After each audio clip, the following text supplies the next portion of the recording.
안녕하세요. 군사돋보기입니다. 미국에서 사용하는 최강의 전자전기 EA-18G 그로울러가 전투에 있어 미국 쪽에 일방적으로 유리한 상황을 만들어내는 존재임은 이제 굳이 더 말할 필요가 없을 정도로 유명한 사실일 겁니다. 그런데 이는 곧 다른 나라들도 EA-18G 그로울러를 따라 강력한 전자전기를 만들어낼 것이라는 점을 말해주기도 하는데요. 역시나 베끼는 데는 이 나라를 따라갈 곳이 없습니다. 역시나 이번에도 대륙 국가는 상대편의 전자전기를 그대로 따라하면서도 자신들이 더 잘났다 뻐기고 있으며 베꼈다고 해서 부끄러워하는 모습은 전혀 보이지 않고 있는데요. 이를 드러내는 것이 바로 대륙의 선양 J-16D입니다. 대륙은 고성능 제트 엔진을 개발하는 데 있어서는 고난을 겪고 있지만 전자 분야에서 두각을 보이는 민간 업체들 때문인지 이 부분만큼은 좀 더 성공적인 발전을 이루고 있는 것으로 분석되고 있는데요. 어쩌면 대륙의 전자전기 J-16D는 주변국에게 있어 생각보다 강력한 위협이 될 수 있으며 이는 곧 주변국으로 하여금 대항하기 위한 방어체계를 갖춰야 한다는 점을 시사합니다. 하지만 미국에 이어 우리나라는 현재 대륙의 전자전기들을 뛰어넘는 무시무시한 기술을 개발 중인데 그것을 말해보려 합니다. J-16D와 우리 한국에서 개발될 KF-21의 전자전기 버전 중 더 우위에 있는 것은 무엇이 될까요? 지금부터 생각해보겠습니다. 전문가는 아니지만 해당 분야의 정보를 조사 정리했습니다. 본의 아니게 틀린 부분이 있을 수 있다는 점 양해해주시면 감사하겠습니다. 주변국을 위협하는 대륙의 최신의 전자전기 J-16D의 위력. 대륙의 전자전기 J-16D는 2인승의 J-16 레드 이글 공격기를 변형한 것으로 J-16D의 D는 대륙의 언어로 전자를 의미하는 디안찌에서 따온 것입니다.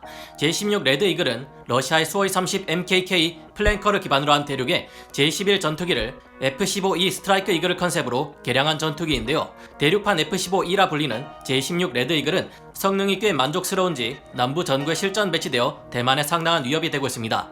이를 개조해 만들어낸 J-16D는 다른 전투기들과 함께하며 에스코트 제밍을 담당하는 본격적인 전자전기가 될 것으로 알려졌는데요. 적의 레이더를 눈뜬 장님으로 만들어버리는 위협적인 전자전기가 탄생하게 된 것입니다. J-16D는 일찌감치 2015년 12월 18일에 첫 비행을 실시했습니다. J-16D는 30mm 기관포와 적외선 센서를 제거하고 그 대신 동체를 따라 몇 개의 새로운 안테나 및 등각형 전자전 시스템을 갖추게 되었습니다.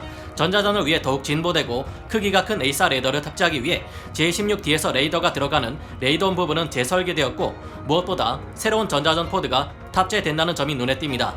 이는 EA-18G 그라울러의 윙팁, 즉 양쪽 날개 끝부분에 탑재되어 디지털 수신을 담당하는 ALQ218 전자전 지원 포드처럼 J-16D의 윙팁에 장착되는 이것을 말하는데요.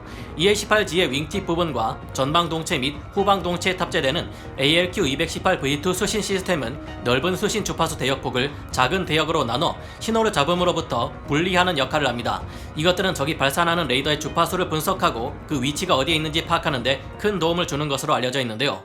디지털 수신 시스템을 구성하는 여러 장비들은 같은 기체에 장착되는 에이사 레이더, RF 장비들과의 주파수 간섭을 완화시키는데 필수적인 장비이기도 합니다. 대륙의 공군에서 자신들의 최신의 전투기가 어떤 성능을 가졌는지 자세하게 알려주는 경우는 잘 없기에 이 정도가 파악할 수 있는 확실한 정보라고 할 수 있는데요.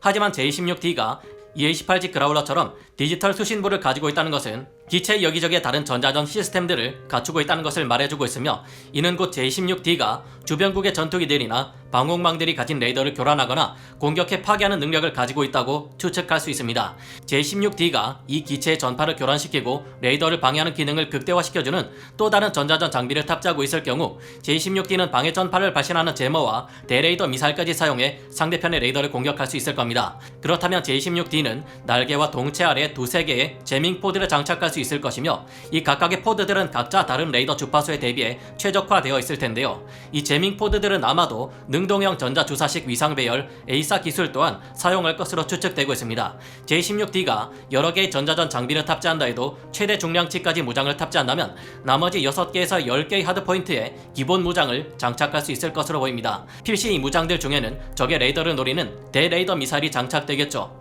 대륙은 적의 레이더를 향해 날아가 이를 파괴할 수 있는 3가지 종류의 다른 대레이더 미사일을 보유하고 있습니다. CM-103 미사일은 62마일, 즉 99.7km의 사정거리를 가지고 있으며 176파운드, 즉 79.8kg의 탄두를 가지고 있어서 해상과 지상의 목표물을 향해 정확히 날아가 공격하는 기능을 가지고 있는데요. 또한 러시아의 KH-31P 공대지 미사일의 복제품인 YJ-91이라 불리는 대레이더 미사일을 개발 중입니다.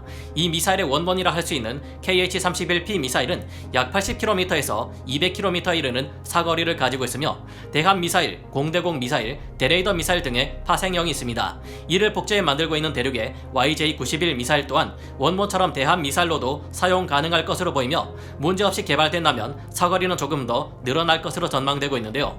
대륙판 암람 미사일이라 불리는 PL-12 대공 미사일에서 파생된 LD-10ARM 또한 J-16D가 사용할 가능성이 있는 대레이더 미사일입니다. 실제 성능에는 논란의 여지가 있으나 어쨌든 PL-12는 유효 사거리가 100km를 넘는 것으로 알려져 있으며 LD-10은 이를 기초로 나온 대함 미사일입니다. J-16D 또한 J-16 레드이글이 탑재하는 대부분의 무장을 탑재할 수 있는 것으로 알려져 있기에 전자전 이외에도 어느 정도의 기본적인 전투 성능을 발휘할 것으로 보이는데요. 그렇다면 미국과 우리는 어떨까요? 인공지능을 활용한 최첨단 전자전 체계를 활용하는 미국, 그리고 이를 따라가는 한국. 대륙에 비교해 봤을 때 우리나라의 전자전 체계 개발은 어느 정도 수준에 와 있을까요? 우리나라에는 아직 방대한 전자전 데이터가 없어서 본격적인 전자전 체계를 개발하는 데 어려움을 겪고 있지만 이를 극복하기 위해 국방과학연구소가 소름 끼치는 연구를 하고 있다는 것이 발표된 적이 있습니다. 이것이 어떤 개념인지 알기 위해서는 먼저 2016년 있었던 다르파 측의 발표를 들여다보는 것이 좋겠는데요. 미국의 방위고등연구계획국 다르파에서는 인공지능 기술로 미래 전자전에 대비한다는 충격적인 전략을 발표한 바 있습니다. 통상적으로 전자전 장비를 갖춘 전자전기들은 적의 레이더와 같은 주파수 대역의 전파를 쏘아 적의 레이더를 제밍합니다. 그런데 적이 레이더의 주파수나 웨이브폼을 너무 자주 변경한다면 문제가 발생하는데요. 아군의 전자전 데이터에 없는 주파수를 적이 내보낼 경우 아군의 항공기가 적의 레이더에 노출되기 때문입니다. 그럼 여기에 대응하기 위해서 다시 적의 레이더 신호를 수집하고 연구소로 보낸 다음 이를 분석해 새로운 제밍 프로파일을 만들어 소프트웨어를 업그레이드해야 이에 대응할 수 있게 됩니다. 이 과정은 보통 짧게는 수주에서 수개월, 길게는 1년 정도의 기간이 소요된다고 하는데요. 그런데 2016년 2월 미 하원 청문회에서는 다르파에서 인지적 전자전 코그니티브 일렉트로닉 워페어라는 프로그램으로 이에 맞대응하기 시작했다는 것이 드러났습니다. 인공지능을 이용해 실시간으로 적의 레이더 전파를 수집해 분석하고 실제 작전 중인 아군 전자전기가 비행 중에 적의 레이더에 딱 맞는 새로운 제밍 프로파일을 생성하는 무서운 기술입니다. 이 방법을 이용하면 더 이상 적의 레이더 신호를 사전에 수집할 필요도 없이 인공지능이 즉시 전장에서 적의 레이더에 대응해 강력한 전자전 공격을 할 수 있게 되는 것인데요. 그런데 이런 무서운 기술을 우리 대한민국에서도 연구하고 있다는 것이 발표된 바 있습니다. 2016년 국방과학연구소에서는 미상신호 대응 자율형 제밍 기술이라는 과제로 시제 업체를 공모한 바 있는데요. 이 연구는 적의 미사일을 조우한 환경에서 미상신호에 대응하기 위해 전자전 위협 특성을 실시간으로 탐지 분석하고 제밍 기법을 자율적으로 가변하여 아군의 생존성을 확보하는 지능형 전자 공격을 위한 핵심 기술을 연구 개발하는 것이라고 소개되어 있습니다. 다르파에서 발표한 그 전략과 거의 비슷한 인공지능과 결합한 전자전 체계를 말하는 것임을 단번에 알 수 있는데요. 개발 기간과 예산은 16년 7월에서 19년 11월까지 41개월의 기간 동안 52억 4천만 원이었고 여기에서는 인공지능에 해당하는 머신러닝 방법을 개발하고 있다는 것도 알 수 있었습니다. 이 연구의 성과는 잠수함 쪽에서 먼저 나왔는데요. 20년도 주식회사 빅텍에서는 잠수함용 전자전 장비 연구 개발 과제를 성공시켜 금상의 영예에 올랐고 5천만 원의 상금을 받은 바 있습니다. 이는 미국과 같은 극소수 국가들만이 가진 기술로 적의 항공기와 함정, 레이더 등에서 방사되는 위협 신호를 수신 분석하여 즉각 대응할 수 있도록 지원하는 전자전 장비라고 하는데요. 이번 연구 개발에 성공한 기술은 향후 차기 잠수함인 장보고3 및 장보고급 잠수함 성능 개량에 적용될 예정이며 인도네시아에 수출되는 잠수함 등 다양한 잠수함에 적용할 수 있도록 할 것이라고 하는데요. 이와 같은 연구를 공군의 항공기에도 적용하게 될 경우 많은 시간과 노력이 추가로 필요할 것은 분명하겠지만 아군의 전자전 전력을 크게 증강시켜 줄 수 있지 않을까 생각됩니다. 현재로서는 꿈같은 이야기입니다만 정말로 실시간으로 적의 레이더 전파를 수집 분석해 공격까지 가능한 기술이 KF-21에 접목될 수 있다면 그때는 정말로 일명 EA-KF-21G라 부를 수 있을 만한 최강의 한국형 에스코트 제밍 전자전기가 탄생하지 않을까 하는 기대로 가슴이 두근두근합니다. 하지만 이것만으로 점점 더 강해지는 대륙의 전자전 전력에 대응할 수는 없습니다. 최강의 전자전기로 불리는 EA-18G 그라울러마저도 이것 한 대만 있다고 해서 적의 방공망을 모두 무용지물로 만들 수는 없으며 이 점을 알기에 미국은 원격 전자전 지원을 위해 대형 전자전기를 함께 운영한다고 볼 수 있겠는데요. 그리고 골치 아프게도 대륙에서도 마치 미국이 과거에 그랬던 것처럼 J-16D 말고도 무수히 많은 전자전 전력을 갖춰나가며 위협적으로 성장하고 있습니다. 설령 우리가 질적인 면에서 앞선다 해도 그 수많은 물량을 감당해낼 수 있을지 우려될 정도인데요.